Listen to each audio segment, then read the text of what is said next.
If you look at all of the best Premier League winning teams, yours included, there was that one or two midfielder, especially that one midfielder who would chip in with the goals now and then. For you, it's him. Arsenal Liverpool, with the help of Chelsea, showed that this title race is no laughing matter. And when the job needs to be done, teams will get dispatched ruthlessly. Word to Bukayo Saka. This is another episode of One Kick from Glory, and this week we've been talking about the title race, which is heating up. It's getting very exciting. We know Man City have a game coming up this week, which should be exciting to see what they're going to do about it. By the time you hear this, that's probably already done. We're also going to be discussing the Carabao Cup final, which is coming up this weekend. It's going to be exciting to see whether Chelsea can actually get some silverware this season, or will Liverpool start the Jurgen Klopp farewell tour off, as they could get a historic quadruple. It's on the cards. Will they do it? We don't know. And we're going to talk about some other incidents that happened this weekend as well as that nasty, shocking tackle from Mason Holgate. Before all of that, I'm joined, as always, by Craig. Yeah. And Matthew. Mm-hmm. And we're going to start off with the game at Liverpool. Well, Liverpool's game against Brentford.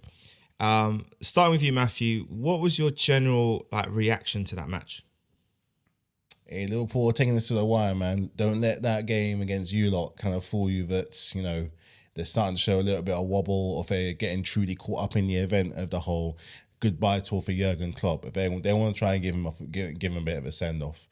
And, they dispatched Brentford really well. I think I predicted that Brentford would score getting that goal from Ivan Toney. I think I did say. I also did say that Liverpool were going to win. And it's no surprise that their front players are doing their bits, man. They're dragging them. They're absolutely dragging them through towards this title, and they going on their march towards 4 trophies. It was a decent game. For the bits that I caught, now it was a decent game, mostly coming down to Darwin Núñez' cheeky little chip. It's like he's kind of he's ingraining more into the Premier League as more and more goes on. He's by far having a better season now than he is having last season. That's to be said. He's slowly improving. He just needs to kind of maybe improve on the numbers a little bit, but those things aren't necessarily important. He's finding his way of doing things, because for all we know, he's taken on that helm from Firmino's gone. Mane's gone. I'm not saying that Salah will go, but if Klopp goes, there's a good chance that Salah might follow him out. I mean, the real reason that he's there was because Klopp brought him in all those years ago. So he's going to be looking at him to be like, if I'm going to be leading the line with Gakpo, with Jota, and with is it Núñez? Yeah, with him and Núñez as well. It's like, what am I going to do to contribute to this club? What am I going to do? How am I going to get these goals? I got to do it the way that suits me, and that chip just suited it. It's I hate to say it, but it was a good goal. Don't do that on Sunday, okay? Do not do that on Sunday. But it was a decent game. I think Brentford are looking over their shoulder a little bit, and they got their players back though from AFCON. They got their players back, so maybe you might think they get a little bit stronger in the next few games. They still got to play us again, which means not a lot because we lost them anyway, but won't lose again. But no, I think Liverpool, they just got to keep on winning and not look too behind them. If I was Brentford, I would be looking behind, because that drop is closer than they think. And bar from the other teams losing in the Burnley, Luton, and Sheffield United all losing, Everton still play tonight, I'll be watching over my shoulder real close, because Forest did win. So, yeah, now good game for all, but one team's definitely going to be happier than the other. That's very true. Liverpool will definitely be a lot happier. I mean, there's quite a lot of talking points in the match, but I want to start off with the first goal to open up proceedings. And in fact, Michael Owen did tweet this very nice, succinct point, and I'm going to read it out, and then I want to get your thoughts on this, Craig. And he said, "That finish from Darwin Núñez yesterday was insane. I can't stop watching it, and I can't begin to explain how difficult a skill that is. Side note, if you know Michael Owen, you know how much of a gunman he was. So for him to say that, you got to take notes." And I definitely did. He said, he's just describing the goal. "Moving at pace, the ball running away from you, being inside the box with no room for error, incredible. But it's also further proof that if he is to get close to becoming the great player that many think he can be, he has to adapt his way of thinking. I mean, to even consider that finish is madness. It's a 1 in 10/2 in 10 finish at best. Learning to slot, dink, or go around the keeper is a far more productive way to score and will increase his chances to 4 or 5 in 10. thus massively increasing his end return. I'm not trying to run this parade as that goal was pure class, but I'd rather see it when Liverpool are 3-0 up, not at 0-0. So for you, Craig, just taking those points into consideration, coming from Michael Owen, a Liverpool legend, a footballing legend, a guy that knew how to score goals, a Ballon d'Or winner, I gotta put some respect on Michael Owen's name for him to say this. Like, what's your kind of thoughts on the goal, and in light of what Michael Owen has just said as well? I feel like with Darwin Núñez, I feel like when he has too much time to think about, he has a lot of time to run and to think about taking a goal shot, he kind of panics and misses. But I think when he's just like, when he calms down, just calm his nerves down, he will score. I think the goal he scored on Saturday because his nerves were calm and he saw the keeper was on his line. The keeper was not off his line, he was on his line. And he just chipped it over him. What a goal. It's called that kind of goal in FIFA. They call it finesse goal. That's a finesse kind of goal he scored. Oh, it's a chip. Chip finesse. You can do it on FIFA. You can finesse. Finesse is a curling shot, Craig. That was a chip. I call it chip finesse, isn't it? It's calling it chip finesse, techers, man. That was his techers, isn't it? But it's true what Michael Owen said that. I feel that for him to improve as a striker, to be a more elite striker, to get 20, 30 goals a season, he can do it. But he has to be more calm in front of goal. Some of the chances he missed this season, like against Chelsea, no disrespect, Matthew, he could have scored like 5 or 6 goals. He hit the post, hit the bar, it hit somewhere else, he went wide, went over the bar, went left, right, centre. If he just calm a bit, he could definitely score more goals. And Michael Owen is right. Michael Owen is one of the best finishers England's ever had. He's up there with all the greatest finishers, so he would know how to finish a chance or two, so he would know what he's talking about. Yeah, I mean, it was definitely one of those opportunities where it's a strike of pure instinct. And I think I remember actually years ago, Dennis Bergkamp was saying this in an interview, talking about finishing, because one of the interviewers asked him, why is it that he likes to score chip goals as opposed to like going low, picking corners? And he said that with a chip shot, it's one of the hardest skills to pull off. But when you get it right, it's impossible to save. Because it is. If you get the height right, there's nothing a keeper can do to stop the ball. There's nothing you can do. It's something he said. It's something Van Persie learnt off him, which we learned and suffered with it against AC Milan in the Champions League. Just side-footed, Robin. But no. I'll do a cheeky dink because the goalkeeper hasn't read my file. Anyway, so yeah, great goal, great finish. But also in that match, there was the controversy that followed. Obviously, we were all hoping pre-game that Ivan Toney was going to come through. Yes, he did get his goal, and he is, fast catching up to Gabriel Jesus in the total goal scoring for this season. But we'll talk about that another day. But he also got challenged in the box. I don't know if you saw it on Matthew, where Andy Robertson came in from the side. Robertson got none of the ball and all of the man, and referee and VAR just said, "Nah, that will do." Did you see that incident, and what's your thoughts on it? I saw like glimpses of it. Like here's what's confusing about me when it comes to the whole penalty thing. Like if there's no contact or no intent of going for the ball, and it gets the man, just how much does the guy have to hit the other guy in order for the penalty to be given or not to be given? The rule, and that's where a lot of issues come by, is that the rules aren't exactly clear cut, because at one point you can't have it where some contact is given but some's not, because it gets confusing. But at other points, like this one, where it can't be where he's clattered the guy and still nothing. I'm not saying that every time a guy gets clattered it has to be a penalty, but it has to be kind of like a defining line of what is and what it. Look, here's the general rule is, if that was done anywhere else on the pitch, would you have called it a foul? And that's what I think is the general question. If it was me, 70% says to me it's a foul, but it's just that 30% of me that is slightly unsure. And it's hard when you're just the one guy on the pitch that sees all of that, because there's no guarantee the linesman's going to be keeping up with that anyway. And that's when you go to, again, as much as we want to try and get to work with VAR, there were a few questionable moments that came up, and that was one of them. What did they not see that everyone else saw where that isn't exactly a penalty? I mean, he didn't exactly dive though, did he? No, so the ball was played across the box, and Tony's going to shield the ball off Robertson. For those listening on audio, and then Robertson just kind of comes in off the side, jumps to try and challenge for the ball, and just jumps into the back of Tony.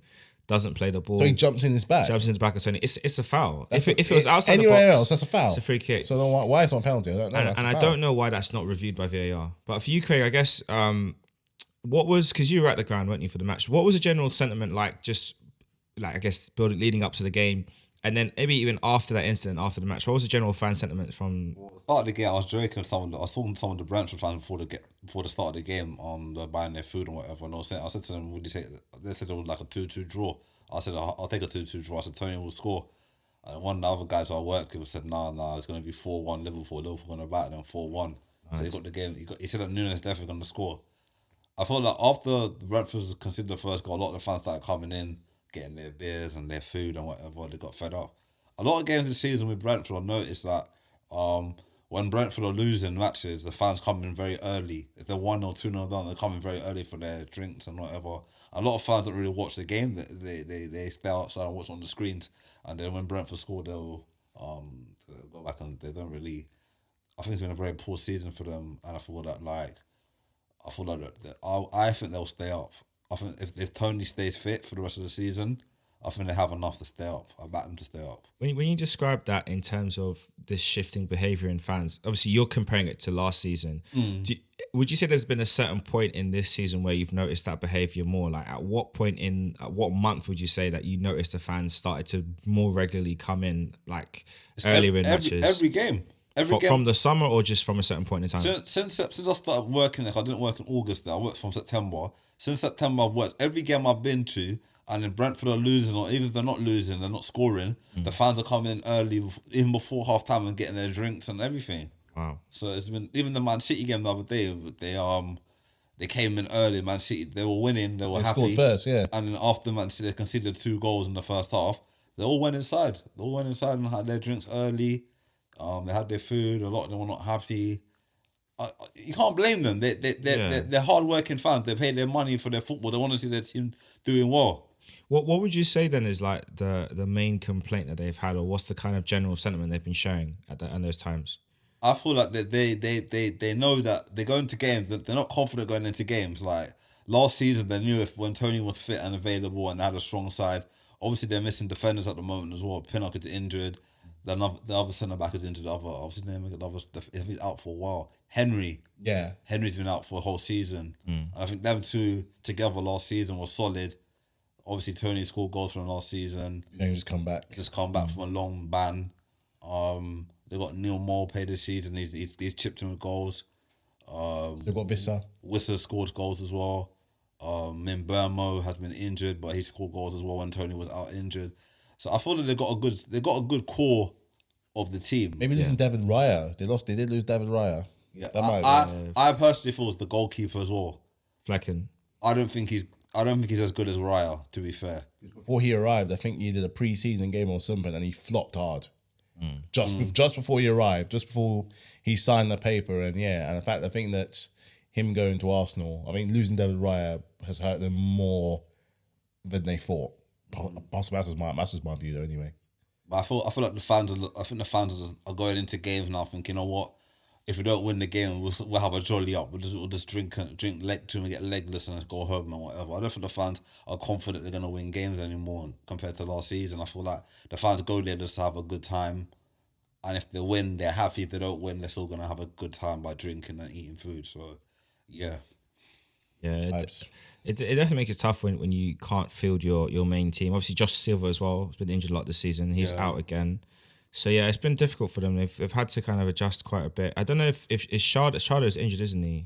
Sharda, the striker, Kevin Sharda. He's been injured for a while. And I think he's got a bad, serious injury. I think he had surgery and all. It's been out for a long time now. I don't think they invested a lot in January. Doesn't look like they did. They didn't really. I think the reason why they didn't invest in January because they knew Ivan Toney was going to stay. I think if Ivan Toney got sold, they'd have reinvested into the squad. But they've signed a new striker for next season. Yeah, so they're prepared. A Brazilian striker. Yeah, so they're already prepared for the future, which is smart play for them. So it's difficult. I know that obviously this year they were expecting a lot from Sharda, so that injury couldn't have helped. Obviously Tony, they're already kind of planning for his departure. So we'll see how that goes. We'll move on from Liverpool to the next title challenger, Arsenal. It feels nice to say that. It's been a long time, but 2 years in a row, I can say it. Title challengers, Arsenal. Manchester United, you ain't going to say that for a long time, but that's okay. Deal with it. But we had a very, very good win against Burnley. And what I do like about the team poster buy, it feels like two things. We have finally took the handbrake off, dashed it in the bin, and the players have learnt to just rasp the ball in the net. You know, it's okay to just score more than one goal, and we're making lots of chances. But I want to start with you, Matthew. So obviously, we know Burnley evolved. This ain't the Burnley evolved. So we all knew it was going to be a bit of like a good result for Arsenal. I think you did predict Arsenal to win that match. Yeah. But did you envisage this being the outcome and it being this comprehensive? Considering how poor they've been, I was expecting. I think it's at least 3. I did say at least 3. But as comprehensive, like they're rubbish, man. I'm sorry, Vincent. I love you. You're a great captain, great thing, whatever. In the Championship, you were great. But I just think since you've been to the Premier League, you've kind of let us down a little bit. We expected a little bit more. I think we kind of expected a bit of a Leeds approach, like because they got people that can score goals. The defense is about what we're expecting, but we're expecting a kind of vigor and a verve, especially when it comes to Turf Moor. And Turf Moor under Sean Dyche was not an easy place to go. Not an easy place to go. Even if you managed to muster a win, it was not an easy. But you've got to still, but you guys have still got to do what you got to do in front. And you just, like you said, you've undone the handbrake, you threw it away, and you put more power in your engine. So it's just go, go, go, go, go, matching every single way, which shows in the table, because as far as goal difference goes, even if Man City were to win, you'd still be ahead. So if you think about it, 2 games, 11 goals, none conceded. And teams that want to not just prove a point, but also go for a title run, that's what they kind of do. You're keeping pace with your rivals. And again, you're doing what you did last year. Goals coming from different players, not just one player. Goals coming from across the board, So, it's not just your front men scoring, it's your wide men scoring. So it's almost kind of a wonder why Gabriel Jesus is even doing that in the first place if he ain't scoring. It doesn't matter because everyone else is scoring. And then there's poor Eddie. Poor Eddie. He should have gone. He should have left. That's another conversation for another day. But yeah, credit to you. You're finally doing what I said you should have done from a long time ago. Take off the handbrake. Rasp some goals in. Who knows? You probably could have got more against the Man City. Yeah. You never know. We're now in the third act of the season. Very much in the third act where these results, every little number and digit and thing is going to matter so much, even to how many goals that you score. Who have you got next? We'll get into that in a bit. So that's going to matter. If you're paying, like I say, but it's Newcastle. I mean, I'm not saying going to rasp them, but you're going to want to put some goals behind because they're crumbling a bit. They're a little bit crumbly. They're not as free flowing as they were last year with all the injuries they got as well. There's a few suspensions here as well. But so I would give it some welly. But Burnley was so poor, been a right letdown. You expect a little bit more, but now watch the highlights of your game, man. They were just, I can't decide who's worse, Burnley or Sheffield United, man. But they were poor, so poor. I'm going to say Sheffield United because Burnley at least are something on the eye. Before we talk about 2 of the stars of the match, I do want to touch on the Eddie Nketiah point that you raised because I do think it's been now 2 games in a row in which he's been brought on from when we've been winning, comfortably winning, and our attacking play kind of died since he's come on the pitch. And now I'm not saying that's his fault, but what I am saying is that there is a clear issue in the fluency that we're seeing as a team when he comes in. For you, Craig, what do you think from a player perspective needs to happen to help Eddie get back in the groove? Because he's clearly not, he's obviously not in form right now. He's not been getting minutes in games where, we've played Trossard up front, we've played Havertz up front, and you could argue that Eddie as a striker should be the one starting those games, but you can't argue with the outcome because on all 3 occasions when he's not started up front, well, it's actually all 5 occasions of the 5 games we've won.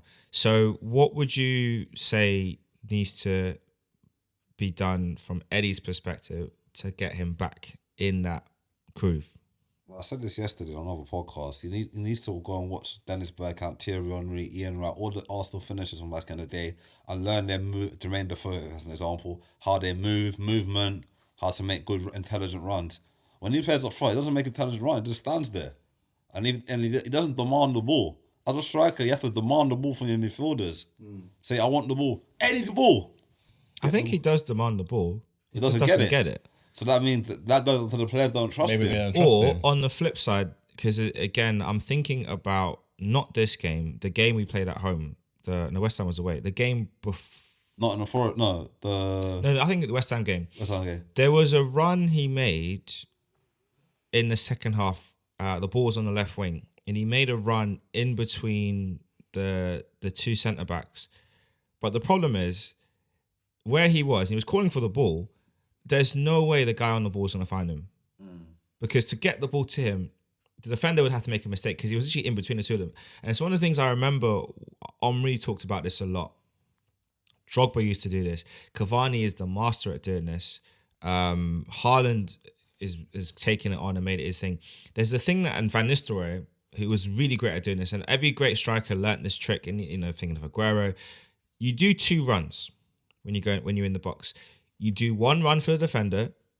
Benzema, again, Champions League run, Ramadan Benzema, as I referred to him, in that Champions League run when Madrid won it in his last season there. The thing that he was, second last season, the thing he was exceptionally good at was those double runs. He'd make one run for the defender thinks he's got him, and then all of a sudden he moves to where he wants the ball. The problem with Nketiah a lot this season wasn't so much, I think last year he was doing the double run. He just makes that one run. Not saying he hasn't done runs prior to that, but he makes that one run to where he wants the ball. But he's not sold the defender. So defenders can see him coming. They're like, okay, he's just here now. And they mark him out the game. And what he needs to do is he needs to do that. Like, say I want the ball near post.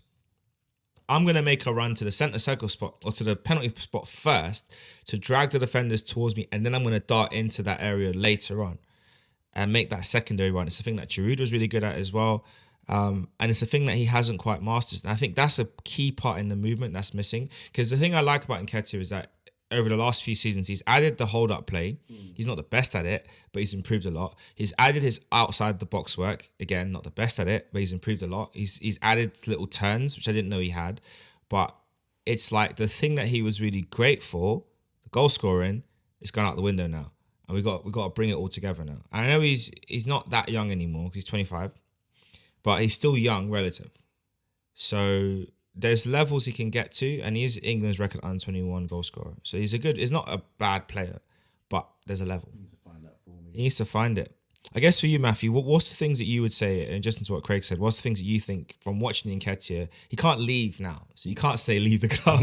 But what is the thing that you think he could do to put himself in, especially when he's given minutes, that could really make his value increase for the team? Practice those runs. Practice those things. Even if you're not necessarily, let's say if you're in a position where like the last few times when you were winning, that's fine. That's a great, the reason why managers put on these players on so late is to get a feel of like what it's being in the box, to get your runs in. It's almost like a bit of a drill of what you want them for them to do. So you're not doing the exact same run every single time. Like you said, the greats before will do run and then another one that only they know about when no one else does. But each individual striker, the best strikers, will have more than one way of scoring, and you'll sometimes won't even see it coming. Like you had Henry with the drop of the shoulder, you had Defoe with the fox in the box, you had Michael Owen with just the sheer his finishing ability, and then you had someone like so Henry, Drogba, Defoe, and then you had someone like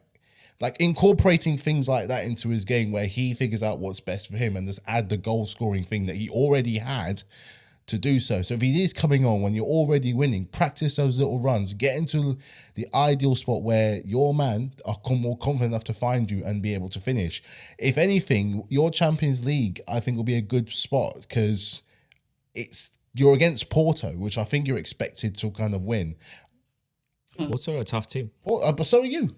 So are you, and you got layers upon layers. You know, you can play different players, and it wasn't like before where if someone got injured, it was done. That's true. You've got something that you've wanted for a while, which is depth.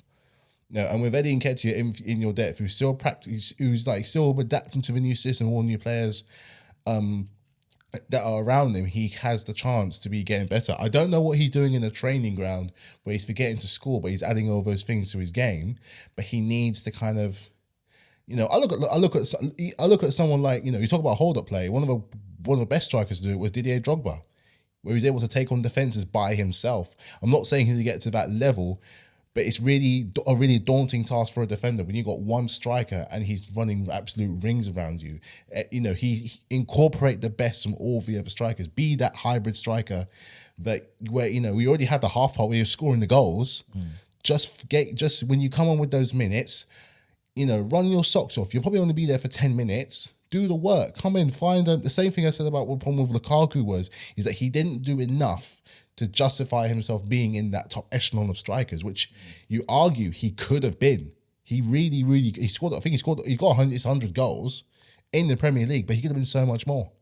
And you don't want Eddie to get to a point where he's at the age where it's still got the potential to be better from here, but he doesn't reach it purely because he just didn't almost didn't put in the work in the team, which is going for a title nevertheless as well. So, like what Craig said, see the greats, see how they do it. Find the run that works for you. Don't be so predictable. Give your teammates a kind of trust and things to think about. I think the runs definitely need to improve. I do think he works hard in training, because every time I watch like an Arsenal training video and when they show the finishing drills, he puts the ball in quite well. He's quite consistent at that. I just think in match days, it's either he's not getting the chances, which is a fair argument to say, or he's not positioning himself in the right areas to get those chances. So like you're saying, Matthew, he needs to work on that. Like you're saying, Craig, he needs to show more for his teammates. I don't think it's the fact that teammates don't trust him, because believe me, if teammates didn't trust him, he wouldn't play. He wouldn't play if his teammates didn't trust him.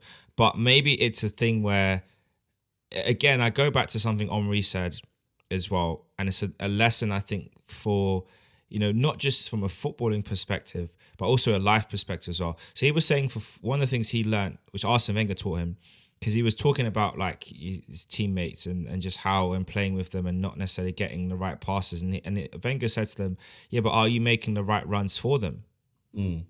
Like you might make a run, but okay, just because Dennis can hit that pass, can Gilberto hit that same pass? Can Pires hit that same pass? Can, when you play the Viltord, can he play that pass? Can Ljungberg play that pass? No. But think about it. You know how Ljungberg makes his runs, how he positions himself, so you know what kind of pass he'll prefer. So adjust yourself. Same in the workplace. If you know how you've got colleagues, you have some colleagues that are not morning people. Don't be the one coming in every morning saying, hey guys, good morning. Da, da, da, da. Like, why are you putting everyone you're putting them in a bad mood now? And then when that colleague's grumpy, you'd be like, oh, the vibes in the office is dead today when you get home. Well, I'm sorry, but you contributed to the negative vibe. Like when you come in, just be a bit calm. Some people don't like that. Some people need that. So, when you come in, just, hey, good morning. Everyone's a bit different. So just like, be considerate to what your colleagues would need from like a working perspective and a football perspective. You got to adapt, because at the end of the day, if you're not making the runs that they can see, you'll never get the ball. You won't score. And then at the end of the day, you won't get minutes. You won't get chances. Life goes on. But I do want to talk about the stars of the show, starting with the captain, Mr. Martin Odegaard. Definitely comfortably top 5 Premier League midfielder. I think we can all agree on that. We're going to put him in the top 3.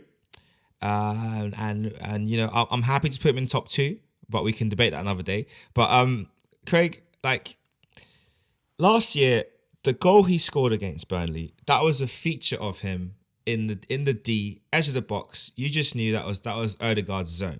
There was a certain spot where when he got the ball there, I'm thinking Newcastle, I'm thinking Spurs, I'm thinking, do it against United as well?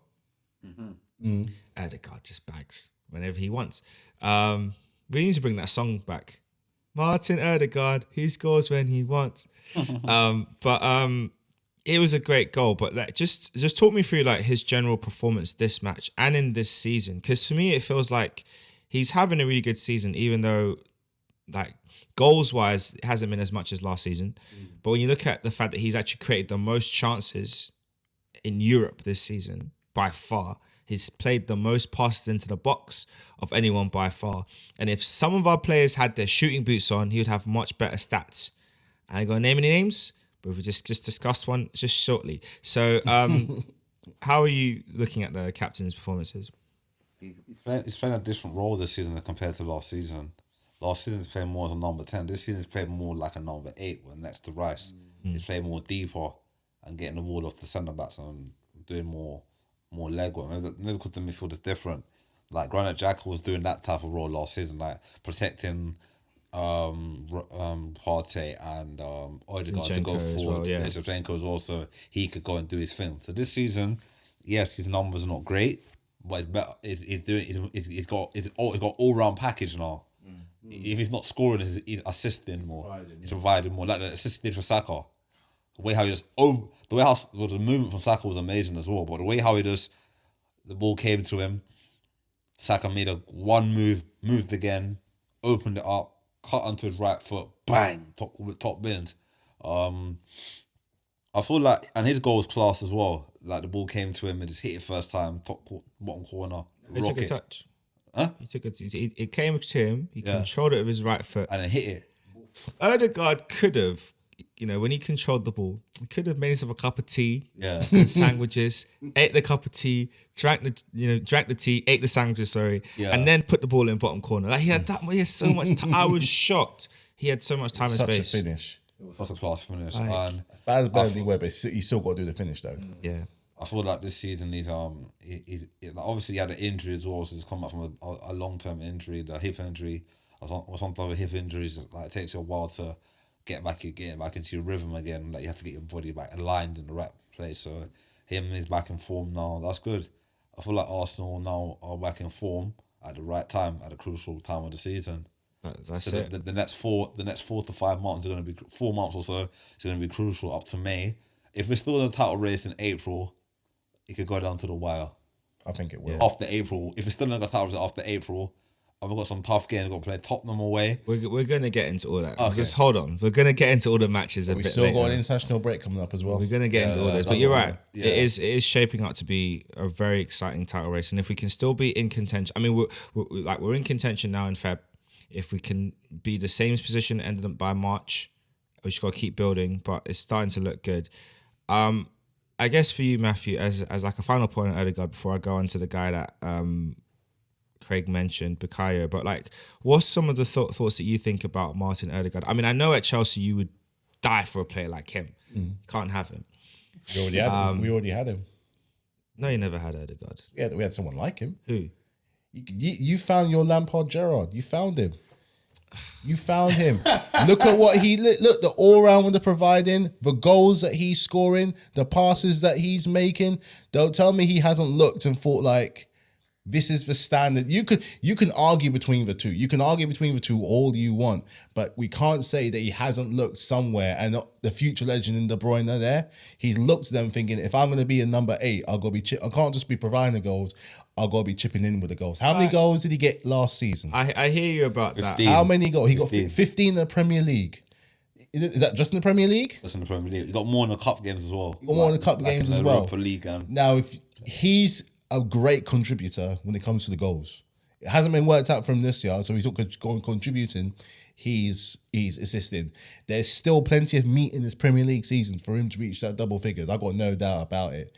And that, again, if you have that key midfielder, if you look at all of the best Premier League winning teams, yours included, there was that 1 or 2 midfielder, that one midfielder who would chip in with the goals now and then. For you, it's him. Where he can come in and chip in with the goals and the part, and not just the assists he's making, but the kind of assists that he's making. And they're not just your ordinary, one-off assists. These are good. These are special assists, like that one he made for Saka, for the goal, boof, right in the net. That takes confidence. That takes time. That's finesse. That's flexing. That's him feeling his moments. Like he's watched, again, whatever order you want them in, you can have that. But he's looked at these guys and thinking, these are bar one, but these are Premier League greats in the midfield. 8s. Who's the in bar their role. one? Who are you throwing shots to say that now? I meant Premier League winning. Gerrard never won a Premier League, but he's a Premier League. He's an all timer. He's an all timer. No, I just wanted to clarify what you meant, because you can't just sneak that one in there. Listen, he's missing the Premier League, and that's always going to be hanging above his head. But he's Mr. Liverpool. He's always going to be Mr. Liverpool. That, they could retire that number 8 shirt right now. I don't think anyone will necessarily. Look, the Premier League slipped right through his hands. It slipped. It literally slipped. Thanks to Baba. But this man, Eddie, this is what. Listen to your captain. You watch the greats. You watch the ones who set the standard and what they do. And that, you can't tell. Odegaard, how old is he now? 24, 25. 25. He's 25. Lampard, Gerrard went to their mid-30s. De Bruyne is going into his 30s and they're still going. Watch the hell, I'm looking at someone like a Luka Modric who's still doing it today. He strikes me as a man who's done his homework. And for his age, you look at same with Saka, he's only going to get better. If he can chip 12 goals a season, no problem. You know what? Let's move on to Bukayo, because, like Craig said, and you're right. Like, I think for Martin, there's definitely one of the things I like with Martin Odegaard when you think about his career. This is a guy that was a wonder kid who got that big move early. He could have gone to any club in the world, went to Real Madrid, and unfortunately at the time, Real Madrid's squad meant that he didn't have the opportunities to play the games, the minutes that his talent deserved. Bounced around on loan a few different places, went to Sociedad. I think that loan was a great loan for him. Helped show the world what he was capable of. Hope to get an opportunity with Ancelotti, but again, their squad is stacked. And a lot of Madrid fans, when he came to Arsenal on loan, it was another great loan, great exposure. A lot of Madrid fans regretted the day they sold him. They couldn't believe that the decision was made for him to be let go. And seeing how well he's performed the last 3 seasons now as an Arsenal player, it's been, they've not liked it. And I get it. I mean, he's our captain now. I get it. He's a world-class player, and he's performing at... he's a world-class player. He's got world-class talent. I think by the end of this season, that conversation will be, okay, when people say how many world-class players have Arsenal got, I think by the end of this season, you'll comfortably say 2. Confirmed 2. I'm saying 2 and I'm holding up 3 fingers. Even my brain knows, Clive, there's 3. Okay. You'd probably say that I think there'll be 3 confirmed world-class players. One of them, it'll just come down to, I think, national team recognition in Saliba. I think Saliba, Saka, Odegaard will be your 3 world-class players confirmed. And then you could extend it to 5 if you include Rice and Gabriel. And then I think Martinelli is knocking at the door. The only thing with him is just consistency with numbers and performances. But he's knocking at the door. Jesus is the numbers, lets him down. But I think everything else he does is world class. We can't mention Partey because he's never fit. But I think that's where you'd probably say, instead of world class players, you'd say comfortably 3, arguably 5, potentially 6 at Arsenal. And I'm leaving, and I think that's fair when you look at the metrics of what a world class player is. That's how you'd put it. But let's talk about Bukayo Saka, because one thing I found really fascinating with him over the years is how he's developed his shooting. I know back in the day with Robin van Persie, in Holland they had this expression which is called they call your weaker foot your chocolate leg. And I know Van Persie, in the season, 2 seasons before he left, when he started getting fit and staying fit for longer, he started shooting a lot with his right foot. Van Persie's left-footed. And he used to always rifle the ball in. And I remember in a post-match interview, they asked him about it. He said, I've been working on my chocolate leg. I was like, what? He said, my weaker foot, I'm working on it and trying to get better. And I know that with Bukayo, that's definitely been a thing. In fact, Arsene Wenger, when this actually came out from Tim Lewis, who's one of Arsenal's directors. He does our contracts and does our finance stuff. Or he's on our board liaison people. Anyway, he was, when Arsene Wenger first came back to the Emirates, after all these years of being outside, he met the squad. Obviously, a lot of them didn't know him. Bukayo hadn't met him before, and he met Bukayo, and Bukayo was like, "Oh, boss, is there anything that I need to work on my game?"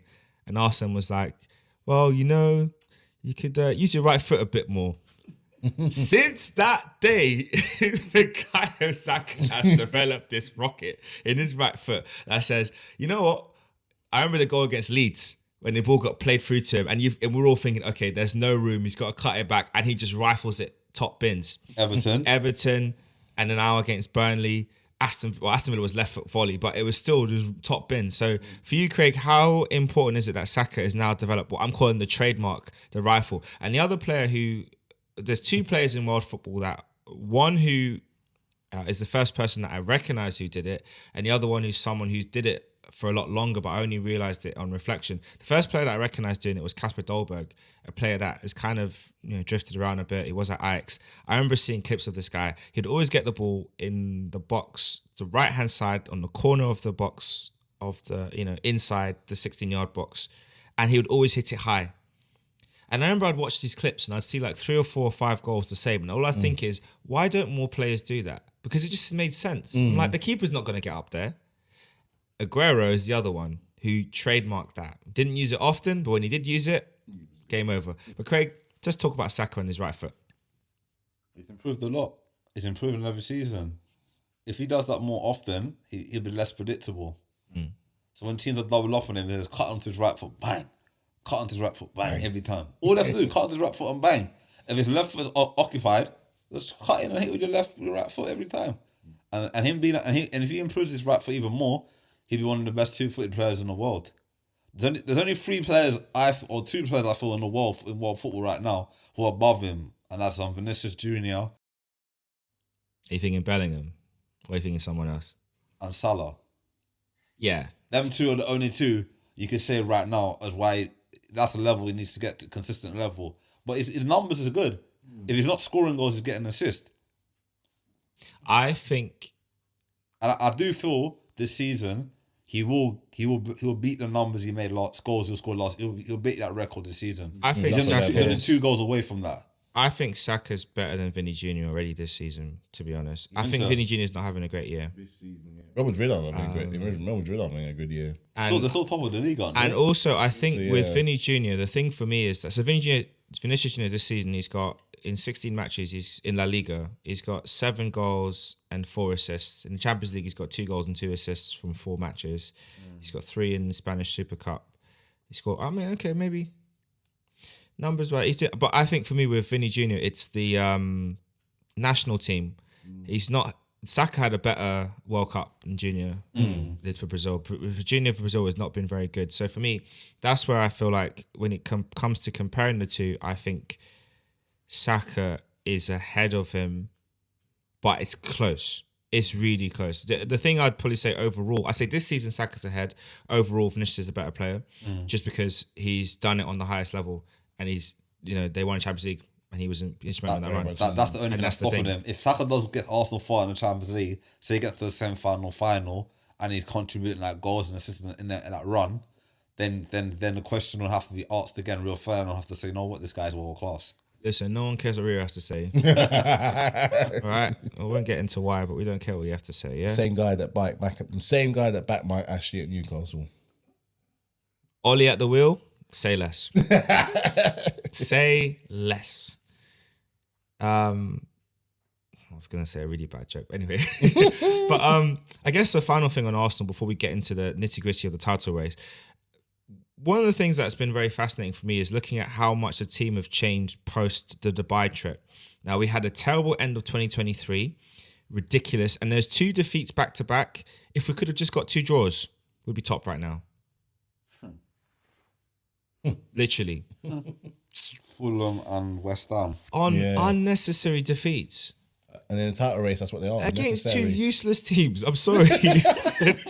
West Ham want David Moyes, like some fans want David Moyes fired. Did they not win a European trophy last season? Yeah. They're fickle fans, West Ham fans. And they're still in Europe right now. And they're still in Europa League doing really well right now. They might do a 2-peat back-to-back. Imagine if they did back-to-back European trophy. Mad. And they won't even find. Shut up. I mean, okay, I know. Look, we're in the you're 9th in the table. You're not even that. You're 9th in the table, man. You're 2 points off 7. Like, let's be realistic here. Another European run is going to come next season. You'll be fine. I know you've lost 3 on the bounce, and you got Brentford next, so that could really be 4 on the bounce. Might be looking shaky, but so far, let's relax on that. But Matthew, how impressed are you with the kind of tweaks that Arteta's made post Dubai? They're working. They're working. You're not just winning, but you're winning well. Like you're not just getting like an odd 2-1 or a 1-0 or this. You're pumping teams like 6-0, like 5-0. I mean, if you could maintain that kind of average of 3-4-0 every other single game, that's proper like title mentality. It's almost as if they revert back to type and be like, look, guys, let's relax. We've got proper stress towards the end of Christmas. The game's stacking up. We've got 3 in the Champions League, all that kind of stuff. Maybe it was a case where, for the first time, a lot of them were in the Champions League for the first time. Maybe there's fixtures which is getting a little bit ahead of them. It was a very hectic time. And a lot of them probably very, very tired, not used to that level of mentality, that intensity in a very short space of time. And I think sometimes, what do you do when you're burnt out? You have a break. You burn the candle at both ends. In any job, like you said before, certain team members, they work different. So when you go off and you have a break, like in any job you do, even when they're getting paid millions, sometimes you need a break. Sometimes you need to go. You revert back to what you were doing, have a new, fresh thing mentality. That's why holidays are important, people. That's why holidays, PTO, you got to take it off. You got to do the thing, man. And now look what you come back. You come back a team that was like, you've still got the efficiency from this season, but you've got that goal threat from last season. You've combined the best of both from the both teams. So you're still methodical, but at any point in the moment, you put teams to the sword. You've already done that twice, and you haven't lost or drawn since you've come back. I don't think yet. 5 wins in the bounce. So so some things, including one against one of your big rivals. Yeah. And a convincing win at that. So tweaks and just a general bit of R&R just can do wonders for a team. Indeed, they can. All right, let's talk about the title race because I feel like it's been one. It's just a great season. So before we get into the fixtures, the teams we've got coming up, obviously we've know Liverpool and Man City have games this week. So by the time we do our next episode, we will be reacting to that and also the games at the weekend. But no, they won't be weekend because you've got your Carabao Cup. So I think Arsenal and City will play the weekend, but Liverpool will not. But we'll react to that final. Don't worry. So the table right now, we've got Liverpool top on 57 points with a goal difference of 35. Arsenal second on 55 points with a goal difference of 36. So there's big wins are very important. And then Man City are third on 53 points. They are playing against Brentford on Tuesday. So we'll see how it goes. In terms of the upcoming, so before we get into the fixtures, Matthew, who are you rating to get the title? Well, of those 3 teams, what's your 1, 2, and 3?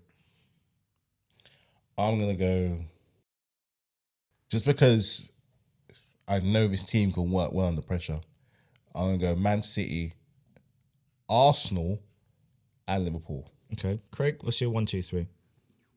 If we're still in the title race between now and April, and what's your 1, 2, 3, my man? I don't need caveats, man. What's your 1, 2, 3? I'm backing Arsenal to win the league this season. Okay. I think Man City will finish runners up and Liverpool finish third. Yeah, that's what I'm hoping for. I'm going to say Arsenal, Liverpool, and Man City. Although, to be fair, I do think Liverpool can hold on. So potentially it could either stay as it is or Man City could push ahead into second, but we'll see. But to make that all make sense, we're going to look at the run-in that the teams have all got. We're going to start with Arsenal's run-in, and I'm talking all the games here. So we've got Newcastle next. Then we have an away at home. Then we have Sheffield United away, Brentford at home, Chelsea at home in March, Man City at the end of March away at the Etihad. Then from that game, we go to Luton at home, Brighton away, Villa at home, Wolves away, Spurs at 10, London, their stadium. And then it's Bournemouth at home, Man United away, and then the last game of the season against Everton at home. Big games there. We'll look at Man City. So they've got, like I said, Brentford on Tuesday. Then they've got Bournemouth on the weekend. And then they've got the Manchester derby at home. Come on, United. Liverpool away. And then Brighton away. So they have the Manchester derby, Liverpool away, and then Brighton away. That's a crazy run of 3 games. Then they have the Arsenal game at home. Then they've got Villa at home, Crystal Palace away, Luton at home, Tottenham away, Nottingham Forest away, Wolves at home, Fulham away, and they end the season out with West Ham at home. Now, if West Ham's worries continue to pan out, that could be a massive game. Big game. Nottingham Forest away could be massive in April if things aren't going well for them. So that's interesting. And then Liverpool's run-in is they have Luton this midweek. Then they have Nottingham Forest away at 2nd of March. Then they go to Man City. Then they have the Merseyside derby away at Everton. Now, again, depending on how things are going with this 10-point thing, if Everton get a second deduction, that match could be absolutely seismic. And then they have Brighton at home, followed by Sheffield United at home, Man United away, Crystal Palace at home, Fulham away, West Ham away, Spurs at home, Aston Villa away, and they end it with Wolves at home. Sorry. So all of us have as our final game of the season a home match. Damn. So literally if it goes to the last game of the season, they may as well just have the trophy in a helicopter. Yeah. Because how are you going to get from Liverpool to Manchester? I mean, they're probably going to have it hovering around Manchester area, Cheshire, and then it will just go to Liverpool. But I'll be like, listen, have that hovering around Leicester, just in case you have to hightail down to London, yeah? Because it's if it goes down to the last game of the season, which it could, that could be massive. I guess on that note, when you look at Arsenal's games, what do you think is going to be the biggest matches or the potential banana slip? Yeah, of them. Because obviously, like I said, we've got Newcastle coming up, then we've got Sheffield away, Brentford at home, Chelsea at home, City away. That's a massive game. Luton at home, Brighton away, Villa at home, Wolves away, Spurs away, Bournemouth, Man United, Everton. I would say Tottenham, Chelsea game. Brighton away because we lost. I was going to say Brighton as well. Brighton, Wolves away. Wolves, even though we beat them, they're struggling. Wolves tend to do. They've got some results. So Spurs, Wolves, Brighton. You say the main ones outside of the obvious ones like I'll say Brentford as well. And even though Brentford are not playing well at the moment, they did draw against us last season, and they're fighting for the lives at the moment. Depends on where they are on the table. Depends on where they are on the table. And if Tony's in form, at the moment, they'll give us a game. So we have to be very alert. And then for you, Matthew, when you look at, so you kind of echoed those kind of games. Man City, what games are you saying is going to be tricky for them? So they've got Brentford, Bournemouth, United, Liverpool, Brighton, Arsenal, Villa, Palace, Luton, Spurs, Forest, Wolves, Fulham. Outside of the bait ones, yeah, there's two teams that come to mind I think could be a problem. Aston Villa and Crystal Palace. They don't like playing Crystal Palace. Bogey. And when Man City have bogeys, they have bogeys. I'm adding Brighton into the mix of that, Are they home or away? Brighton is Brighton's at home. Man City are away. They've seemed to have found their mojo a little bit. That could be a good one. Right, but Brighton beat Man City last season. Towards the end of the season. They did. Remember that game? Yep. And so that could be an interesting one. And then we'll go over to Liverpool. So their games for their run-in, they have Luton midweek, then Forest, City, Everton, Brighton, Sheffield United, Man United, Crystal Palace, Fulham, West Ham, Spurs, Aston Villa, and Wolves. What teams are you thinking, Craig? Aston Villa. Yep. Spurs. Everton. Well, Spurs is at Anfield. Aston Villa is at Villa Park. What Wolves? Wolves is at Anfield. I think Klopp's last game. Klopp's last game. Wolves could give them a game. Because Klopp's last game at Anfield, they're not losing. Because the last time they played Wolves in a title run, I think they were winning. No, it was City that won. Wolves didn't do anything, but still. It's Klopp's last game at home. They're not losing. That's 3 points. Let me see. 100%. Everton could give them a game. Everton are fighting for relegation. If they get another thing, Everton are gonna throw it all out. Yeah. That'll be. It's like if we're going down, we're taking you with us, sort of thing. Yeah, that Everton. Seismic. Who else have they got? Sorry, Everton, Forest, Luton, Brighton, City. I think United. Brighton. Yeah. I think Luton could give them a gate run for their money because Luton been playing well. They were very unlucky against Man United At home, though. At home. Luton At are home. away. It's They're at away. Anfield. And it's midweek. That's the game coming up this week. So Yeah, but Luton are fighting for their lives. They're going to give everything. From now until the end of the season, no team's going to want to play Luton because Luton are high intensity. They might go goal 2 down, they're and ambitious. they fight. Like They're against United, ambitious. they lost 3-1 or 2-1. 2-1 or 2-1. 2-1. But they were fighting to the 90th minute. It wasn't easy. It wasn't an easy No, they game. could have No, scored. it Luton wasn't could have easy. scored. They missed a chance in the 90th minute, 96th Yeah. minute. So I'm saying the Luton could They could do a job. they could do a job. Nottingham Forest, is that home or away? Nottingham Forest is away. I fancy Nottingham Forest against them. I They beat them there last season. And that's at- coming up at on the City 2nd ground. of March. I wouldn't so rule it out. Nottingham Forest to do a job on I them. would not rule it out. But it could. depends. Origi could come back and haunt his former club. It's happened before. It's true. Players have come back to their former club and done Caltech the can get another business. goal. Caltech can get another goal. Come on. And one thing you haven't realised as well, that Liverpool got a lot of injuries at the moment as well. Trotta's out at the moment. That guy. Gakpo? Huh? No. Alisson. Curtis Jones. Jones. Thiago obviously injured Thiago's again. injured. Alisson. Alisson's injured. So they've got a lot of players out injured. So Salah's just come back from injury. So it could get a bit tough for them. It could if get a they bit really tough for them. promotion. And they got Europa League to contend with FA Cup. Quadruple, bro. So the quadruple could be either winnable or it could evaporate in a couple of weeks. It could happen. Before we get into the Carabao Cup final preview, because I know Matthew's very eager to talk about that, let's talk about your draw with Man City first. Very, very briefly. We don't need to get into too much detail, but this is the second time you've played this season against them, and it's the second match where I've watched and I've thought you've made them look vulnerable and very, not ordinary, but they look beatable. And I would not really have said that. I mean, when Arsenal play them, it's a tactical chess match. Liverpool play them, it is like, a Western standoff. Who's going to draw first? Who's going to fire first? You guys played them. It was like playground football. But it was end-to-end basketball football. It was vibe. I'm just like, this is not Man City. Bogies, man. Do you think you've got the blueprint that everyone should follow? Or is there just something about Chelsea that Man City can't control? This was in the game at the Etihad back in November. No matter what they did, we just kept coming back. We just have that. We're going to make you look so ordinary. And the best thing we're going to do is that we're going to use your former man to do it.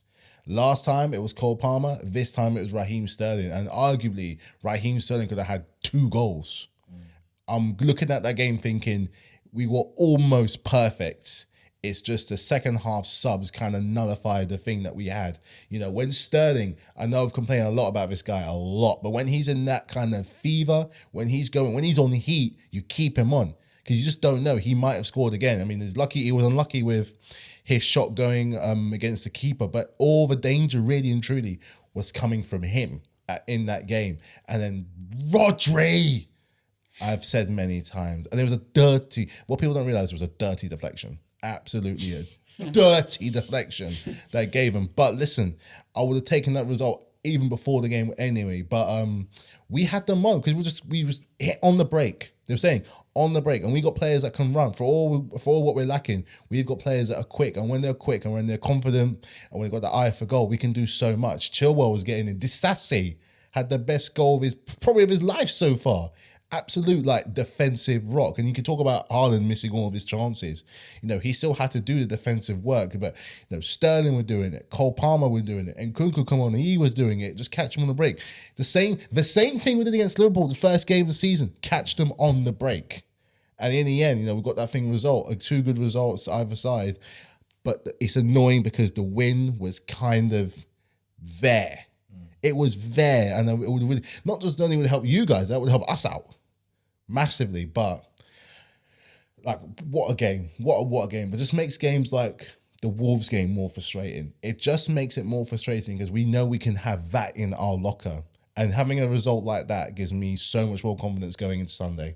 So much more confidence. All right, let's lead straight into Sunday. Craig, how are you calling that one? Chelsea is very inconsistent. The Chelsea will do well against a Man City and then they'll lose against a Wolves, as you just said. But I feel like at the moment, Chelsea and Liverpool got a lot of injuries at the moment. It could go down to the injuries. I feel like if you can play like how you play against City, you could beat them. But Liverpool are the cup specialists. They know how to win the cup game. If they get into penalties, I fancy Liverpool on penalties. Not again, man. If it goes to penalties. But I feel like Chelsea have lost the last 3 cup finals at Wembley in a row. They lost 2 FA Cup finals and a League Cup and the FA Cup final. So four finals in a row they've lost at Wembley. All the L's. I feel like they're due a big one now at Wembley now. So is Poch. And Poch is due. And Pochettino has never won a trophy in England, so that will be his first trophy in England. So he'll be working with the players on the training ground this week to make sure he can get a win, and it'll be a first trophy under the Bowley era. So you guys need it. You need it badly, really need it. And you need to get back into Europe for next season as well. Desperation could be a dangerous if thing. If you don't get into Europe next season, you might have to sell players again in the summer. It's not about might have to. The players, I think some players want to leave, but it's just how you got them on long contracts. Desperation. Never underestimate the owner's desperate, the player desperate, the manager is desperate, and that sometimes can be a defining factor. In you could have all the tactics you want, desperation alone and just sheer will can sometimes trump that. I think that's what we have going in our favor going into this game. Is that the desperation sometimes it sounds shame that you're ashamed to say that I'm desperate for it, but sometimes you can use it to your advantage. And I just think that this won't be. I don't expect this to be a walkover final for them. With the injuries aside, I think the desperation is really gonna galvanize the team. I really do. Well, we'll see how it goes. We'll definitely be reacting to that next week. Just our final things for today before we wrap up this week's podcast. Obviously, we saw the disgusting tackle by Mason Holgate on Karim Matoma in the game between Sheffield United and Brighton. What I don't understand is why the referee needed VAR to make it a red card.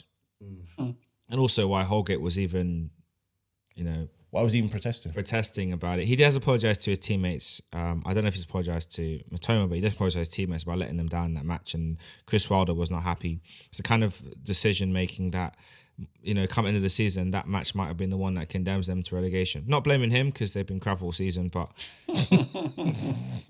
it's true. They have though. The truth, they've been crap all season. They've been rubbish. They've been rubbish. Another player that has really had a rubbish season and who it was hoped that his loan move was going to kickstart his career is Calvin Phillips. I don't understand that one. Back-to-back poor games. Because he played in the 6-0, didn't he? Yep. Rubbish. As a sub, yeah. What's your take on it, Craig? Why do you think he's performing so badly? He's hardly played for 2 years. Yeah. Warming the bench. Can we think of any other players that have struggled like that on loan? I mean, obviously, I know we had Dennis Suarez years ago, but he never played, so no one really knew how good or bad he was. Do you remember a player playing for Leeds back in the day called Roque Jr., Brazilian World Cup winner? Yeah. And he played for Leeds a couple of years ago, in the season when they got relegated. Yeah. He had a poor season. He was on loan there. He had a poor season. Really poor. Very poor. I remember that season. They were very bad. That's when they got relegated. See, a lot of players that leave their smaller clubs and realise the grass isn't always greener, innit? And Calvin Phillips, you argue, if he stayed at Leeds, probably Leeds will probably still be in the Premier League. 100%. If he was still there. He was their best player, wasn't it? He was one of their better ones, yeah. I don't know about that. I don't want to say that. I feel like Calvin Phillips made the move, but he didn't really. Maybe he wasn't applying himself. He got that bad injury. I watched the documentary. He had a bad shoulder injury. He popped his shoulder when he first came to City. Came back from injury, popped his shoulder again, and I think Pep Guardiola didn't have faith in him after that. Hardly played him. Even Rodri was suspended and injured.